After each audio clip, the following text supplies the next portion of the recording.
morning. Good morning. I will introduce myself one more time. I'm Priyanka Patel. I'm the Innovation Manager for the Kenya Red Cross Society.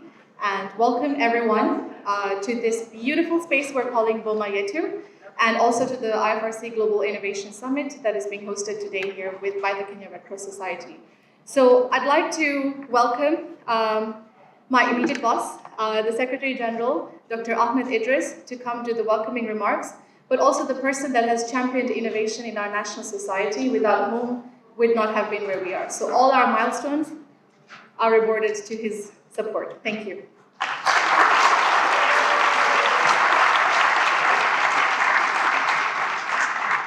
Good morning, ladies and gentlemen. You know, the thing with doing opening remarks is you can get away with practically anything. The expectations have not really been set as concrete, so I will get away with a few wrong things that I want to say. Just one, every time we think about innovation within the Red Cross Red Crescent movement and the greater humanitarian sector, there are a few tensions that we, generally speaking, have not recognized and spent time to appreciate the impact that it has on our work, and especially around innovation. Look at it this way. The work that we do, failure results in death. That one we agree, right? Okay? In most of the organizations that we know to be homes for innovation, we talk about accepting failure, entertaining failure, encouraging failure as a basis for innovation. The sector that we work in, right from when you start your career, you are consistently informed, warned that failure leads to loss of life. That's the first major tension that we have to deal with within this sector. It is a sector that, by nature of how it is designed, by nature of the work that we are doing, encouraging innovation is not something that is easy. That's the first point that we have to remember throughout the next couple of days. The second point that we have to remember is that the biggest enemy to innovation is running a lean institution. Lean institutions are good, excellent, but they're really quite a struggle for innovation. How many of us here, on an average day, are delivering on tasks maybe for 2 people, for 3 people? If you feel, actually all of us feel overworked, except managers. All of us feel overworked. But how many of you on a day-to-day basis have more than 2 roles? Just put up your hand. If you feel like you're running more than 2 roles,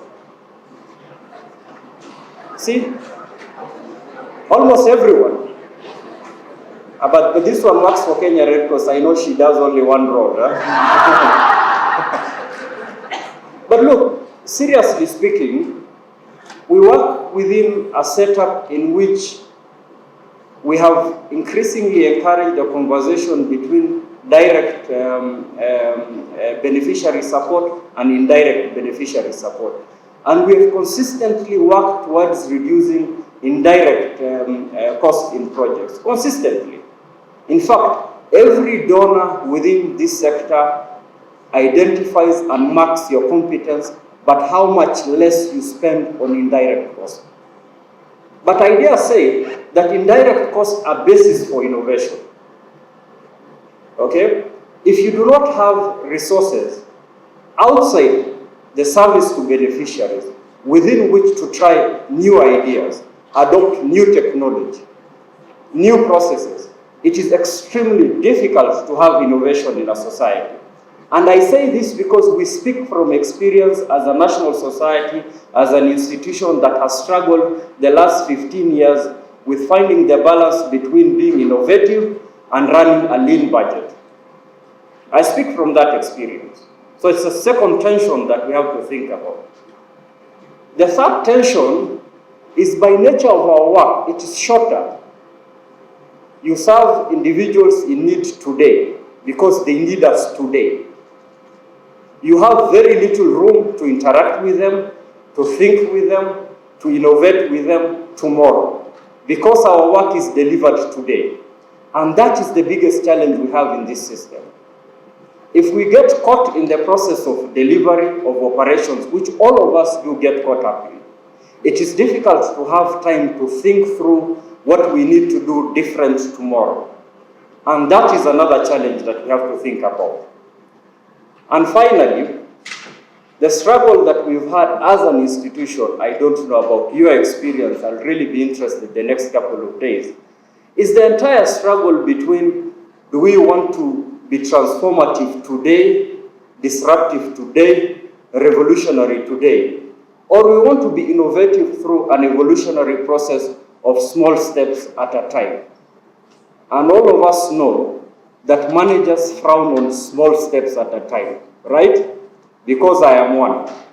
If you tell me that we are going to wait for the next 5 years to have an impact, to show something innovative, to prove that a concept works, the system in which we work, what will we tell you? We do not have that luxury. So what is the biggest thing that we look for? A culture that looks for revolutionary ideas. We spend our time saying, look, if you cannot give me something that will result in change today, here and now, then you're not engaged in innovation.